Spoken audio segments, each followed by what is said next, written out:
Une des choses les plus intéressantes de la nouvelle AS 2026 que nous avons vue ensemble hier est qu'elle a révélé quelles seront les suspensions utilisées par Ferrari, à savoir le push-rod à l'avant et le push-rod à l'arrière. Et dans la vidéo d'aujourd'hui, nous allons voir pourquoi ce choix a été fait tant pour AS que pour Ferrari. Nous nous souvenons qu'AS l'année dernière, malgré le fait que Ferrari ait utilisé le pull rod à l'avant, AS est resté fidèle au push rod. Et donc nous devons aussi nous demander pourquoi Ferrari a changé en passant du push rod au pull rod, puis est revenu au push rod à l'avant. Nous devons parler évidemment aussi des punches de l'AS, allons analyser l'aileron avant, en somme les détails techniques, même si je tiens à dire qu'évidemment cet AS que nous avons vu lors de la présentation changera radicalement de l'AS que nous verrons ensuite sur la piste à Barcelone. Nous devons également parler de l'adieu d'un homme clé chez Mercedes, bien sûr nous parlons aussi du Fire Up de McLaren et de bien d'autres choses.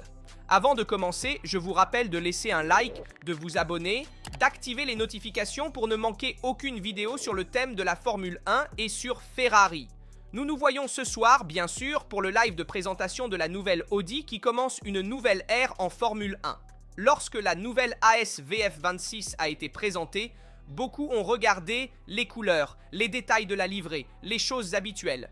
Une livrée très belle que j'ai beaucoup aimée, ce blanc très présent sur l'AS, mais il y a un élément qui en dit beaucoup plus qu'il n'y paraît. En effet, sur le capot moteur est apparu un logo GR Gazoo Racing. Et pour ceux qui suivent le sport automobile de près, ce logo n'est pas une décoration, c'est un signal. Toyota revient sur le devant de la scène en Formule 1 et le fait en passant par l'AS qui est la première équipe à avoir établi cette collaboration avec Toyota.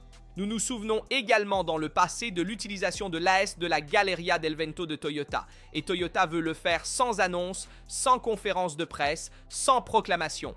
Il entre en Formule 1 via l'AS. En 2025, cette marque était à peine mentionnée sur l'aileron arrière de l'AS. Aujourd'hui, elle est mise là, bien en vue, sur le capot moteur. Et cela change tout car Toyota fait exactement l'inverse de ce qu'elle avait fait au début des années 2000.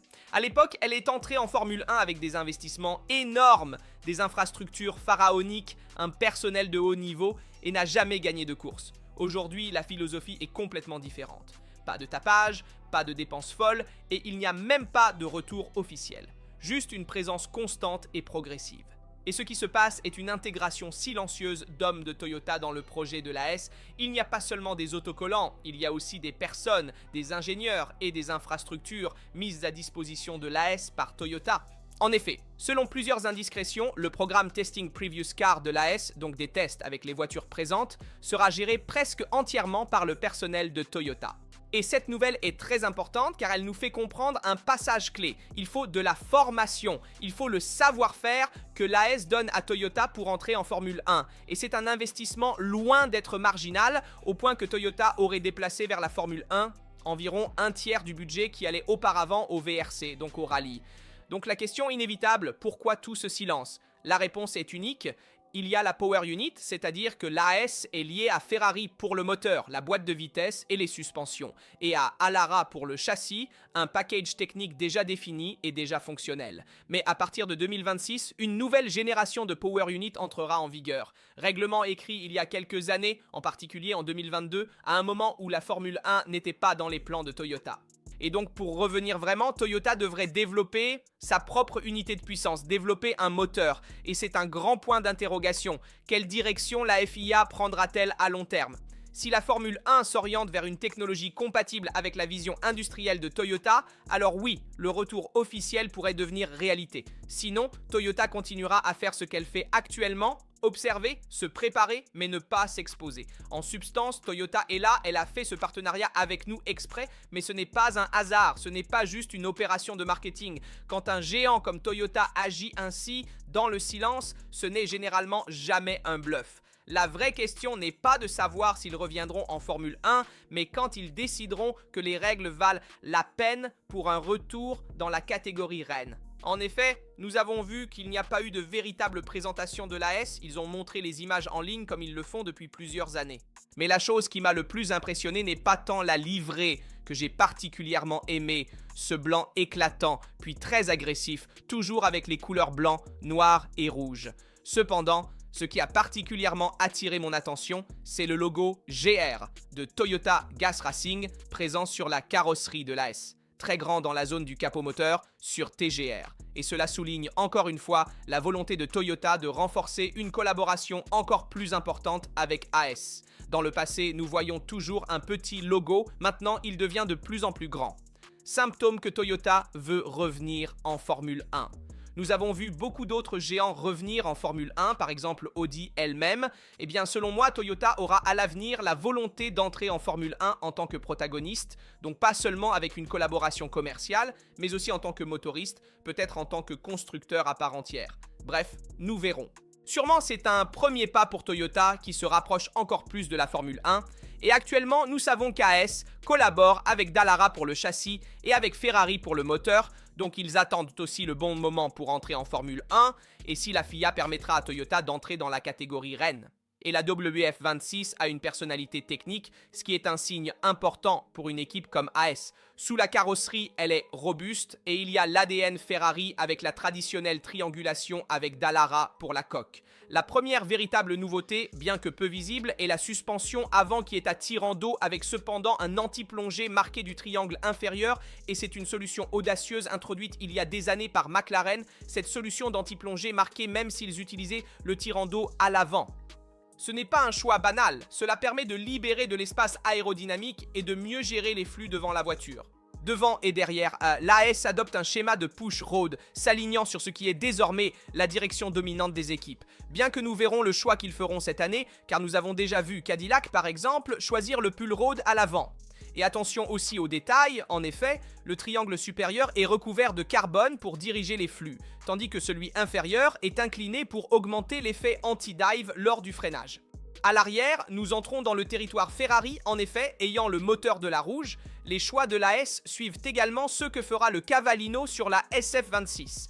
Il y a le push road à l'arrière qui est ancré devant le triangle supérieur de l'anti-squat, tandis que celui inférieur est plus ouvert et englobe la carénage du semi-axe, devenant à tous les égards un profil aérodynamique qui aide le diffuseur.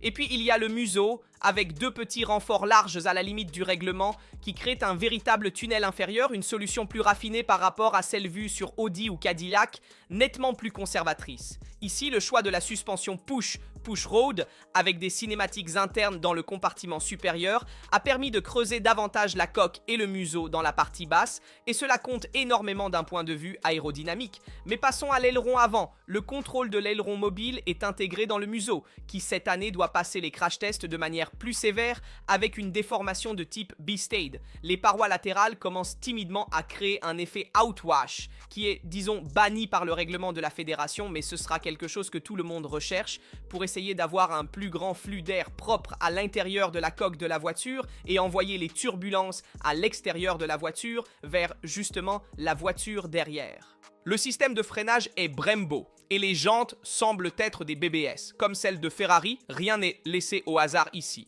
Mais maintenant, arrivons à l'un des points les plus intéressants, à savoir les flancs. L'entrée des radiateurs est plutôt classique, horizontale, sans solution exagérée. Mais en haut, on retrouve l'indentation supérieure de style Ferrari, déjà vue sur la F165 et aussi sur la SF23. Cette ouverture en branche aide à évacuer la chaleur de l'unité de puissance Ferrari, et c'est également beaucoup par rapport au standard précédent. Nous avons un rétroviseur qui n'est pas seulement un rétroviseur, en effet, il est également utilisé pour mieux diriger les flux vers le flanc et vers les flancs eux-mêmes. Sur le bord extérieur, il reste une sorte de muret qui crée un petit canyon aérodynamique, utile pour gérer les flux latéraux qui glissent sur les flancs, et il y a aussi un radiateur central au-dessus du moteur V6 Ferrari, avec un airbox triangulaire et deux prises latérales très visibles. Il y a une chose sur l'ICC, le refroidissement sera un thème clé, non seulement pour le moteur thermique, mais aussi pour toute la partie électrique. Ce n'est pas un hasard si le réservoir semble sous les 100 kg d'eau. La AS mise beaucoup plus sur l'apport de l'hybride que sur la partie de conservation et d'utilisation de l'essence. Derrière, il y a l'aileron arrière qui est peut-être la partie la plus délicate. Il n'y a plus le DRS tel que nous le connaissions auparavant, mais un aileron mobile activé directement par le pilote qui est légèrement différent par rapport au passé, car il fonctionne également en conjonction avec l'aileron avant. Le volume disponible est très réduit, imposé par le règlement, et le véritable problème sera de équilibrer la charge avec l'avant qui offre en revanche plus de marge de développement. Et ici revient un thème que nous entendrons souvent, les ailes flexibles, qui continueront probablement à jouer un rôle clé. tout comme la partie latérale et la partie supérieure où se trouvent également les flancs. Les berges-bords antérieurs sont encore très primordiaux, il y a 3 éléments. Rien, aucun tirant, mais c'est clairement une zone destinée à évoluer énormément pendant la saison pour augmenter la charge locale et ou nettoyer également la trace de la roue avant. Ce que nous voyons aujourd'hui n'est pas un point d'arrivée, c'est le point de départ de l'AS qui nous a révélé tant de choses, non seulement sur la voiture américaine, mais aussi sur ce que sera Ferrari. En effet, du point de vue cinématique des suspensions, Ferrari sera très similaire à cette AS que nous venons de voir.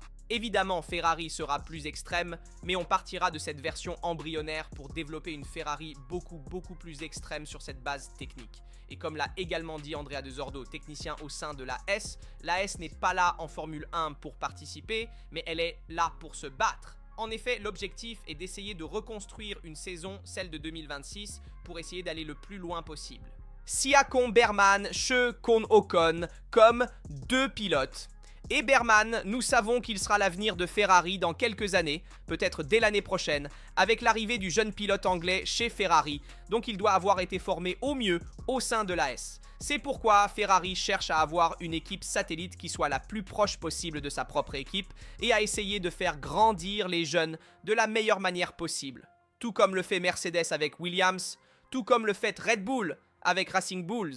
En somme, chaque équipe de haut niveau cherche à faire grandir ces jeunes au sein de l'équipe satellite. Et c'est pourquoi les équipes satellites ont acquis encore plus d'importance dans la Formule 1 moderne. Et c'est pourquoi les équipes satellites réutilisent de nombreuses solutions, peut-être embryonnaires, que nous voyons ensuite exacerbées dans les équipes au sommet. En effet, dans cette AS, nous revoyons de nombreuses solutions que nous verrons ensuite dans la Ferrari officielle lors de la présentation. Et de la présentation de l'AS VF26 arrive une confirmation très intéressante concernant une voiture que nous n'avons pas encore vue officiellement, à savoir la Ferrari SF26. Car en 2026, AS et Ferrari ne partageront pas seulement l'unité de puissance, mais également certains choix structurels clés, et l'un d'eux concerne la suspension arrière. En effet, les images du rendu de l'AS montrent clairement un schéma de push rod à l'arrière. Une solution qui très probablement sera également adoptée sur la Ferrari SF26. Et c'est un choix tout sauf aléatoire. Le pushrod à l'arrière sert avant tout à libérer de l'espace aérodynamique, à réduire les encombrements et à favoriser le travail de la masse fluide vers l'arrière, surtout au-dessus du diffuseur. Dans un règlement comme celui de 2026, où la gestion des flux sera encore plus critique, ce type de choix a un poids énorme. Le même Hayao Komatsu, directeur d'équipe de l'AS, a précisé que la voiture vue dans les rendus n'est pas celle définitive. En effet, la voiture qui descendra sur la piste à Barcelone ne sera pas la même que celle qui courra en Australie. Cela nous dit une chose très claire, le projet est encore en pleine évolution, et c'est justement ici que le lien avec Maranello se crée. En effet, la direction de la voiture a été orientée de cette manière, et c'est très similaire à ce que nous verrons également sur la Ferrari. La boîte de vitesse, le carter de transmission et le schéma de suspension font partie d'un package partagé. Par conséquent, observer la VF26 signifie conduire et regarder une anticipation technique de ce que la Ferrari pourrait apporter sur la SF26. En analysant le schéma arrière, on remarque un triangle supérieur fortement incliné vers l'avant. Cette géométrie génère un effet anti-lift très marqué, utile pour stabiliser la plateforme aérodynamique en accélération, avec également un anti-squat prononcé. Le triangle inférieur, en revanche, semble avoir une attaque plutôt avancée, avec l'objectif de nettoyer les flux dans une zone extrêmement délicate. Et le support du pushrod n'est pas excessivement incliné. Un choix précis pour limiter l'encombrement transversal et laisser le plus d'espace possible à l'air qui s'écoule vers le diffuseur. En d'autres termes, moins d'obstacles et plus d'efficacité. L'aérodynamique latérale raconte également une histoire intéressante. En effet, les flancs de la VF26 sont larges dans la partie basse, avec un undercut pas particulièrement exagéré. Mais attention, Komatsu lui-même a expliqué que le rendu ne cache pas les formes réelles. Donc il ne faut pas faire de comparaison entre cet axe et celui que nous verrons sur la piste, ou avec la Ferrari F175 que nous avons vue en 2022. Ce que nous voyons maintenant pourrait n'être qu'un point de départ, ou même une diversion. Il y a ensuite un autre détail qui mérite attention, à savoir l'actionneur des volets mobiles à l'avant, qui est situé sous le nez et qui est une solution compacte que nous reverrons également sur d'autres voitures pour essayer de mieux gérer les flux d'air qui arrivent à l'arrière. Enfin, il faut également regarder la partie centrale de la voiture avec les bargeboards, qui sont encore une solution embryonnaire avec une cloison verticale et 2 horizontales, exploitant au maximum la section accordée par le règlement. En somme, la ASVF 26 n'est pas seulement une monoplace cliente, c'est une fenêtre technique sur la Ferrari SF26 que nous verrons bientôt. Et en 2026, plus que jamais, la suspension ne sera pas seulement mécanique, elle sera aérodynamique. Et ce choix pourrait faire une énorme différence. Donc la AS nous a déjà donné un aperçu de ce que nous verrons sur la Ferrari. Et nous verrons la Ferrari le 23 janvier avec la présentation, puis immédiatement après le shakedown à Fiorano, où les premiers tests sur la fiabilité seront effectués. Nous ne verrons évidemment pas la véritable vitesse de la Ferrari, car ce sont des tests effectués sur une piste très lente, technique, qui est utilisée pour tester la fiabilité de la monoplace, si l'on veut, et que tout fonctionne, du système de refroidissement au moteur, au frein. En somme, tout doit fonctionner au mieux, tout comme l'aérodynamique active qui sera testée. Et donc cette AS nous introduit un aperçu de ce à quoi ressemblera la Ferrari, que nous verrons ensuite sur la piste lors du shakedown à Fiorano. Pendant ce temps, chez Mercedes, une ère se termine, comme cela arrive souvent à Brackley. Cela ne se termine pas par une rupture, mais par un passage de témoin chirurgical. En effet, à la fin de la saison, John Owen quittera l'équipe. L'ingénieur qui a signé 17 monoplaces pour Mercedes, l'homme qui a vécu de l'intérieur le cycle des 9 titres constructeurs, l'un des piliers silencieux de l'ère dominante de l'étoile à 3 branches, la V17 que nous verrons en rendu le 22 janvier et ensuite en version définitive en février, ce sera la dernière voiture sous sa responsabilité directe et déjà cela suffirait à faire comprendre le poids de la nouvelle. Mais la vraie nouvelle clé est qui prendra sa place, car le nouveau directeur du design automobile chez Mercedes sera Giacomo Tortura, un autre Italien, un autre ancien de Ferrari, un autre homme de confiance de James Ellison. Tortura ne vient pas de l'extérieur, il était déjà à l'intérieur, il était directeur de l'ingénierie, de la partie technique de Mercedes, avec un rôle crucial, transversal, de contrôle et d'intégration. Et c'est justement là le point, Mercedes ne change pas de direction, elle la renforce. Tortura est arrivé à Brackley en 2020, après presque 10 ans chez Ferrari, où il avait travaillé sur l'un des domaines et des projets les plus délicats de tous, à savoir le simulateur et le lien entre la piste, le virtuel et la réalité. Et c'est là que la voiture se construit avant même d'être dessinée, et c'est là qu'Ellison a compris qu'il pouvait lui faire confiance. Pas par hasard, Mercedes est aujourd'hui plein de techniciens italiens dans des rôles clés.